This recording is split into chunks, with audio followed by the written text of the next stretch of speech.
वंदे मातरम। वंदे मातरम गीत ने भारत के स्वतंत्रता संग्राम के दौरान देश के जनमानस में राष्ट्रीय भावना जगाने और गुलामी की बेड़ियों को तोड़ने में बेहद महत्वपूर्ण भूमिका निभाई। ये गीत आजादी की लड़ाई में करोड़ों भारतीयों के लिए प्रेरणा का स्रोत था।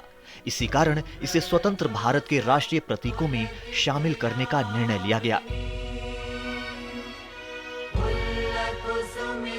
ये वंदे मातरम की लोकप्रियता और सार्वभौमिकता का नतीजा ही था कि जब आजाद भारत में खुद का संविधान बनाने के लिए संविधान सभा का गठन हुआ, तब वंदे मातरम को राष्ट्रगीत के रूप में अपनाने पर संविधान सभा के सभी सदस्य एकमत थे और संविधान सभा के सभी सदस्यों ने सर्वसम्मति से इस प्रस्ताव को स्वीकार किया।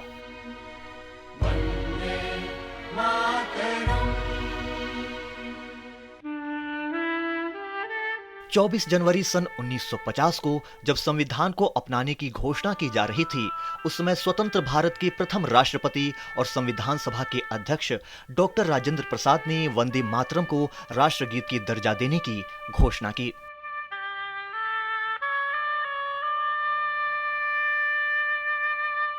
चौबीस जनवरी सन 1950 को संविधान सभा में बोलते हुए डॉक्टर राजेंद्र प्रसाद ने कहा कि वंदे मातरम के गान का, जिसका भारतीय स्वतंत्रता के संग्राम में ऐतिहासिक महत्व रहा है, जनगण मन के समान ही सम्मान किया जाएगा और उसका पद उसके समान ही होगा और दोनों को समान दर्जा प्राप्त होगा। इसके बाद संविधान सभा के सदस्य लक्ष्मीकांत मैत्र ने अन्य सदस्यों के साथ संविधान सभा में वंदे मातरम गाया।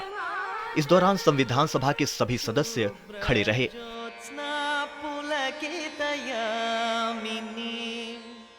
इस तरह वंदे मातरम को संविधान सभा ने न केवल एक गीत बल्कि भारतीय स्वतंत्रता संग्राम की आत्मा और राष्ट्रीय भावना के प्रतीक के रूप में सम्मानित किया। आजादी के बाद से ही वंदे मातरम को आधिकारिक समारोहों, सार्वजनिक आयोजनों और शैक्षणिक संस्थानों में विशेष सम्मान के साथ स्थान दिया जाता रहा है